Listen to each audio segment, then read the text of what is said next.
We're in a series on effective communication.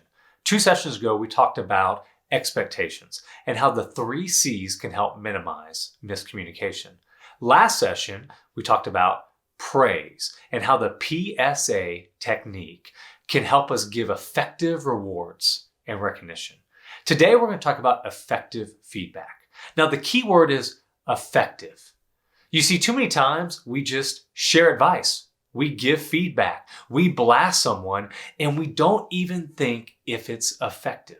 You see, the goal of feedback should be to produce change, to influence someone. You see, if we care enough about somebody and we see them doing something that's hurting them, then we want to give feedback that will show them how they can improve and how they can grow and become a better leader. Now, as we talk about this effective feedback technique, I want you to think about poker. I love playing Texas Hold'em. And in Texas Hold'em, the best hand you can have pre-flop is a pair of aces or pocket aces. Before any other cards are on the table, this hand gives you the best chance or percentage of winning.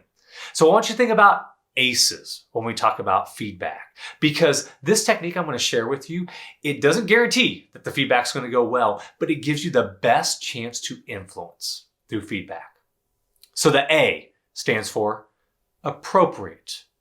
The first question you ask yourself is appropriate feedback. Should I be giving this feedback in the first place? In order to answer that, you have to think about your pendulum. We talked about my pendulum philosophy a few sessions ago. If we have a pendulum and on one side we have confrontation and on the other side we have peacemaking, if you lean towards confrontation, your natural bent is to give feedback quickly. You might want to rethink giving that feedback. I'd actually encourage you to ask some friends around you, especially those who maybe lean towards peacemaking, if it's appropriate for you to give the feedback in this moment. Now, if you're on the other side of the pendulum and you lean towards peacemaking, meaning your natural bent is not to share feedback, you might need to give that feedback, and I'd encourage you, talk to friends or family who lean on the other side towards confrontation. They will help you out to determine if you should give feedback. Now, remember what Plato said. Wise men speak because they have something to say. Fools because they have to say something. The less feedback you give, the more powerful your feedback will be. All right, so after appropriate feedback, you need to think appropriate context. Feedback or criticism is best received in the context of a relationship. Why? People don't care how much you know until they know how much you care. It's hard to effectively influence people if you don't have a relationship with them. Next, you think about appropriate timing. You need to give feedback as soon as possible. Don't wait a couple days or a week because your feedback, it won't be effective. Next, appropriate setting. You should never give feedback in public. It should always be in private. No one likes to be called out in front of other people. It's embarrassing and humiliating. And guess what? They won't listen to you if you do that. On a side note, that's why I'm completely against giving feedback over social media. It doesn't do any good. You might feel better, but it doesn't produce change, even with organizations. If you want to give feedback to an organization because there's something they need to do to improve their services, then give them a call, shoot them an email, ask to talk to the manager face to face. That's how you produce change through your feedback. And then finally, appropriate tone. Gentleness is defined as using the least force necessary. If you become really emotional and irate, then people are going to dismiss your feedback. But the calmer you are, the more intently they'll listen. So that's A, appropriate. Next, we have C, clarify.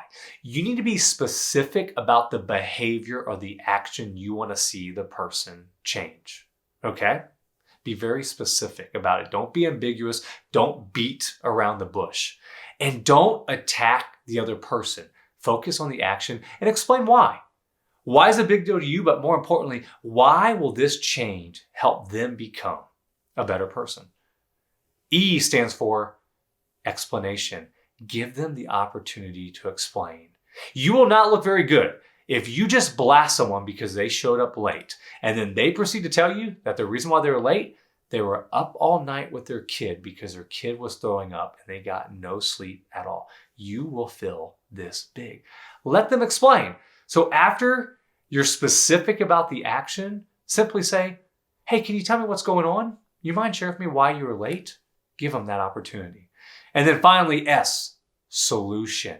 Brainstorm with them a solution to this problem. The more they're part of the brainstorming session, the more they'll be bought in to the change that you want them to make.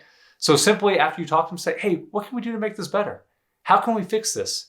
Is there anything I can do to help you out in this situation?